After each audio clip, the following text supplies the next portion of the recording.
इसे श्रवण कर मिट जाती है, इसे श्रवण कर मिट जाती है, कथा श्रवण कर मिट जाती है, कथा श्रवण कर मिट जाती है। 100 जन्म जन्म की व्यथा हो। जय जय राम।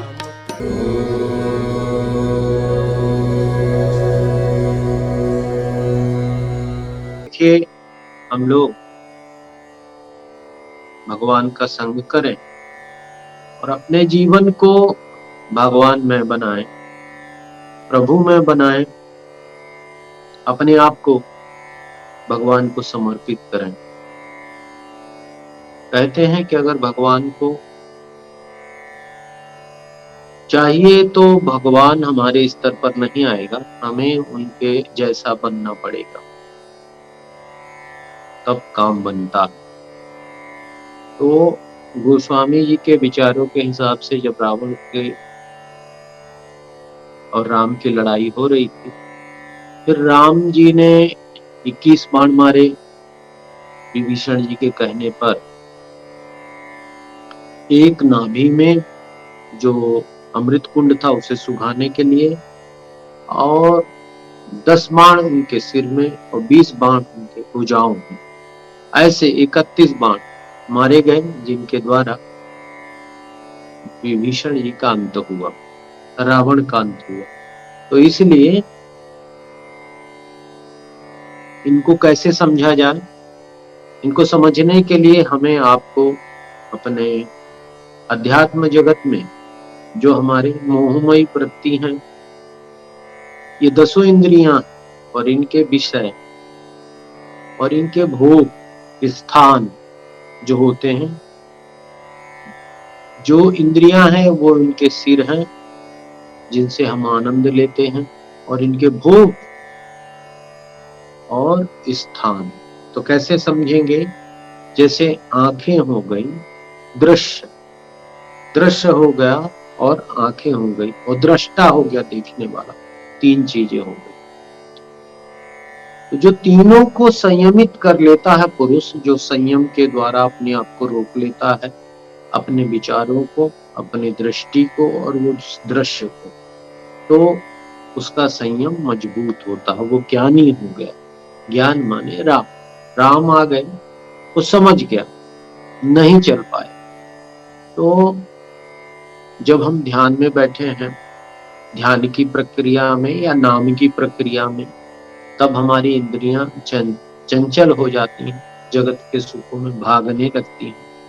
तो उस समय हम ज्ञान का प्रयोग करें, राम का प्रयोग करें, जिससे हमारा ये मोहमयी वृत्ति जो है, किसी का पुत्र है, किसी की पत्नी है, किसी का बालक है, उन्हें याद आती। तो उस समय मन में ऐसा ज्ञान होना चाहिए, ज्ञान माने राम। तो इस तरह का ज्ञान हो कि अभी तो हम बैठे हैं ध्यान में या नाम जपने में, तो हम क्या भागें, कहाँ जाएं और क्यों जाएं? हमें तो स्थिर रहना, 1 घंटा या 2 घंटा हमें बैठना है, तो हम स्थिर भाव से रह के हरि नाम जपें, अथवा नख सिख रुचिर बिंदु माधव छवि निरखत नैना घाई। हम ध्यान कर गुरु भगवान का या इष्ट का, नाना प्रकार के कष्टों को जो दूर करते हैं उन्हें इष्ट कहते हैं। तो हम अपने जो क्रिया है उसे संपन्न करें, अपने लक्ष्य पर रहें और इधर उधर ना भागें। जब ऐसी क्रिया करने में हम सक्षम हो जाते हैं, ज्ञान हो जाता है, तब हमारा कार्य संपन्न होता है। जब हमारा मन हमें चलायमान नहीं करता, स्थिर भाव में रहता है, समझता रहता है, तब काम हम समझ पाते हैं कि जिस कार्य के लिए हम आए थे या जिस कार्य के लिए हम बैठे हैं, वह कार्य सिद्ध हो गया।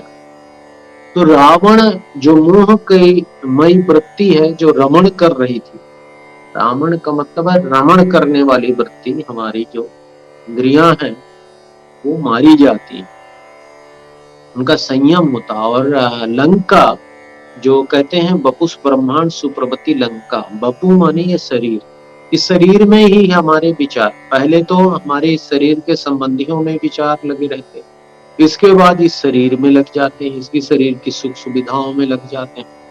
इनकी आसक्ति से जो छूट गया, उसके मन में, उसके विचारों में यह बात आ जाती है कि परमात्मा जिस तरह से भी रखे, भगवान जाहि विधि रखे राम ताहि विधि रहिए, विधि का विधान जान हानि लाभ सही, सीताराम सीताराम सीताराम कहिए।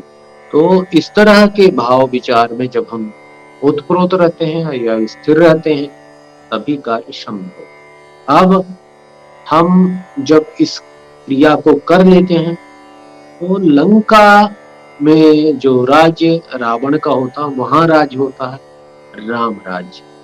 राम का राज्य होगा, लेकिन देखेगा कौन? विभीषण।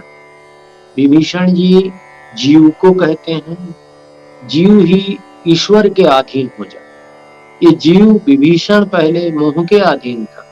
जब हमारा मन मोह अधीन था, तब हम रावण के विचारों के हिसाब से ही कार्य करते। अब जब हम उधर के विचारों को छोड़ दिए, उधर की जो रहनी है उसे त्याग दिए, तब हमारी स्तर बढ़ जाएगा और हम राममयी हो जाएंगे, राम राज्य हो जाएगा। तो जब तिलक करने की बात आई, जब लक्ष्मण की बात आई, तो तिलक करने के लिए भगवान राम ने लक्ष्मण जी को भेजा। विवेक ही बुद्धि है, बुद्धि लक्ष्मण है। लक्ष्मण जी जाते हैं राज्य दिलाने के लिए विभीषण जी को।